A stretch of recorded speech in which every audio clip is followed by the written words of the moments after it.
نظر بد کی حقیقت اور اس کا علاج۔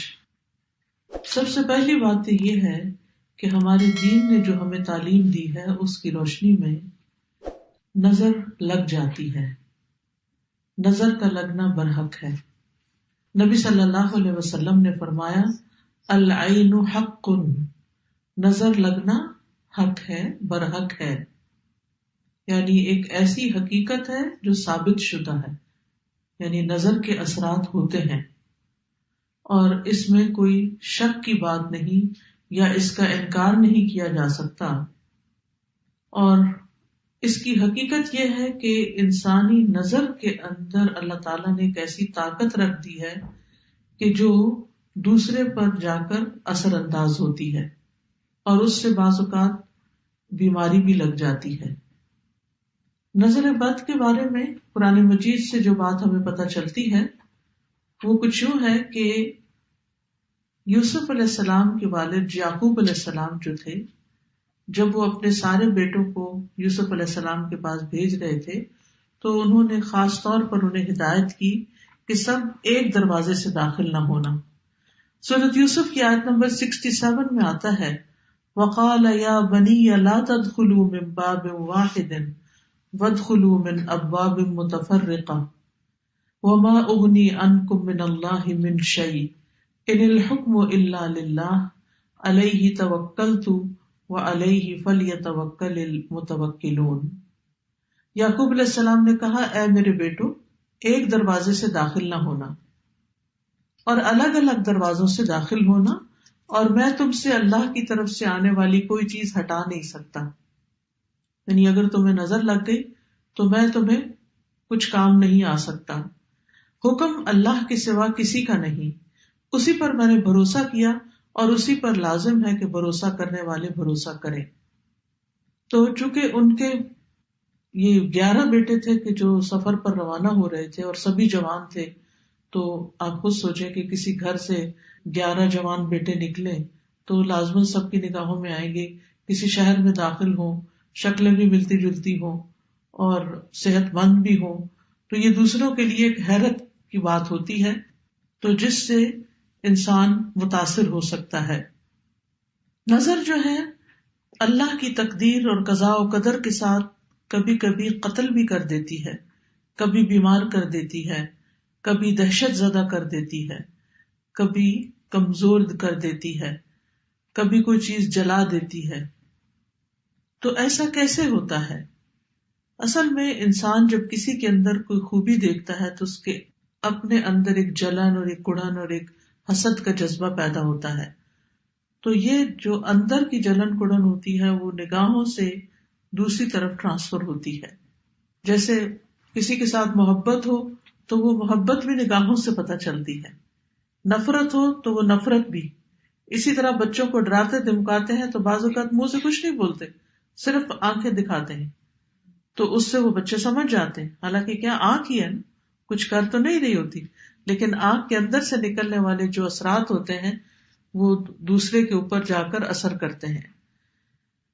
حدیث میں آتا ہے رسول اللہ صلی اللہ علیہ وسلم نے فرمایا اللہ کی قضاء و قدر کے بعد نظر بد ہی میری امت کے اکثر لوگوں کی موت کا سبب بنتی ہے، یعنی نظر لگتی ہے، بیمار ہوتے ہیں، مر جاتے ہیں، جانوروں کی موت کا باعث بھی بنتی ہے۔ رسول اللہ صلی اللہ علیہ وسلم نے فرمایا نظر بد آدمی کو قبر میں اور اونٹ کو ہانڈی میں پہنچا دیتی، یعنی اونٹ تڑپنے لگتا ہے اور اس کو پھر ذبح کر دیا جاتا ہے۔ پھر اسی طرح یہ ہے کہ بعض اوقات اگر کسی ماں کو نظر لگی ہوئی ہو جب بچے کے ساتھ پریگننٹ ہو تو وہ نظر اس کے بچے تک بھی منتقل ہو سکتی ہے، کیونکہ نظر کا تعلق جو ہے، یعنی نظر کے جو اثرات ہیں وہ جسم کے اندر تک سرایت کر جاتے ہیں۔ ابن القیم کہتے ہیں کہ حسد نظر بد لگانے کا اصل ہے، یعنی سب سے بڑی وجہ جو ہے وہ حسد ہے۔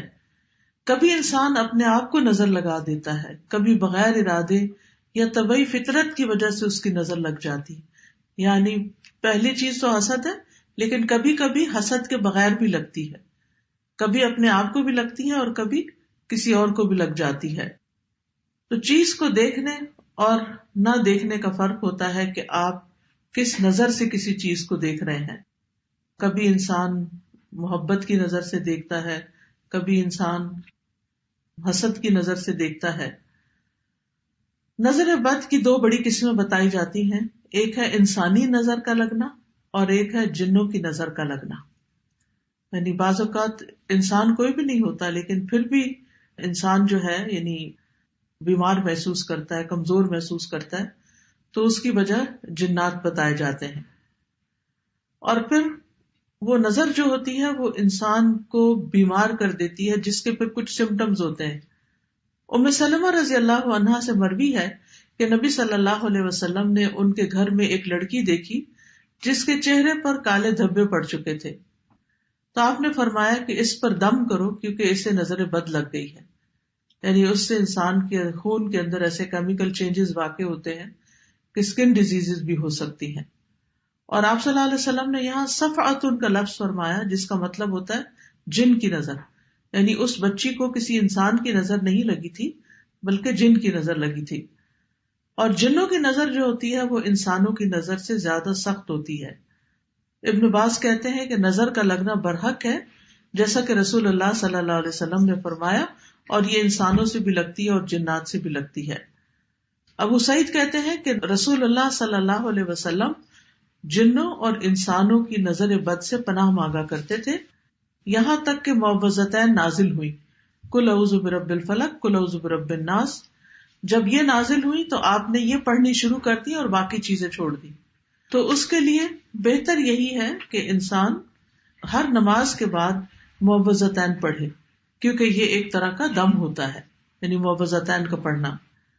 تاثیر کے اعتبار سے نظر کی کچھ اقسام ہیں. ایک ہے العین المعجبہ، خوشی یا تعجب والی نظر، حیران ہو کے کسی چیز کو دیکھنا، خوش ہو کے کسی چیز کو دیکھنا. تو یہ بھی دوسرے کو بعض اوقات لگ جاتی ہے اگر انسان ساتھ برکت کی دعا نہ دے. اسی لیے جب آپ کسی دلہن کو دیکھیں تو ماشاء اللہ بارک اللہ فی، اللہ برکتیں دے، دعائیں کریں، عید مبارک. کیوں کہتے ہیں؟ کیونکہ جب دیکھتے ہیں کہ اچھے کپڑوں میں ہے انسان، اچھا حال حلیہ ہے، تو دوسرے کو فوراً مبارک دی جاتی ہے تاکہ وہ انسان کی شر سے محفوظ رہے. پھر اسی طرح اس نظر کے بارے میں آتا ہے کہ قرآن مجید میں سورۃ الکہف میں اس کا ذکر آتا ہے، وَلَوْلَا إِذْ دَخَلْتَ جَنَّتَكَ قُلْتَ مَا شَاءَ اللَّهُ لَا قُوَّةَ إِلَّا بِاللَّهِ إِن تَرَنِي أَنَا أَقَلَّ مِنْكَ مَالًا وَوَلَدًا.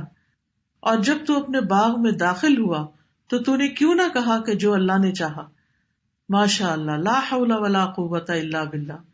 اگر تو مجھے دیکھتا ہے کہ میں مال اور اولاد میں تجھ سے کم ہوں. تو یہ آگے قصہ چلتا ہے. تو اس شخص کے باغ کو بھی نظر لگی تھی جس کی وجہ سے باغ سارا جل گیا تھا.